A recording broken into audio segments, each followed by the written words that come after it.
नमस्कार। आगामी दिनों में ग्राम पंचायत के चुनाव होने वाले हैं, ग्राम प्रधान के चुनाव होने वाले हैं, जिसमें ग्राम प्रधान, बीडीसी और जिला पंचायत के चुनाव होने हैं। इसको लेकर के अटकलें तेज़ हो गई हैं कि चुनाव 2025 में होंगे, जिसको लेकर के लोगों में उपापों की स्थिति है। जिन लोगों को चुनाव लड़ना है, जो लोग चुनाव की तैयारी कर रहे हैं या फिर जो इस समय चुनाव में जीत चुके हैं, पिछली बार वो ग्राम प्रधान है, जिला पंचायत है, बीडीसी हैं, उन लोगों के मन में भी संदेह की स्थिति है, उपापों की स्थिति है कि आखिर क्या वास्तविक स्थिति है, कब होंगे चुनाव, क्या 2025 में हो जाएंगे चुनाव, यानी कि 1 साल पहले होंगे या फिर अपने नियत समय पर होंगे 2026 में।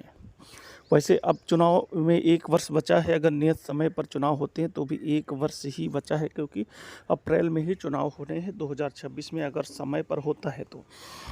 अगर 6 महीने पहले सरकार चुनाव करा सकती है अगर चाहती है तो, अगर 6 महीने पहले कराना चाहेगी तो फिर सितंबर अक्टूबर में चुनाव हो सकते हैं। पहले भी जब 2025 में चुनाव होते थे तो लगभग सितंबर अक्टूबर में ही चुनाव होते थे। 2020 में जो चुनाव हुआ था, 2020 के पहले 20 में चुनाव हो नहीं पाया, 20 का चुनाव 21 में हुआ। उसके पहले जो चुनाव होते थे इसके पंचायत चुनावों के, वो अक्टूबर में ही होते थे, लेकिन कोविड की वजह से टाइम बढ़ाया गया था, जिसके बाद में अप्रैल में चुनाव मई में हुआ था।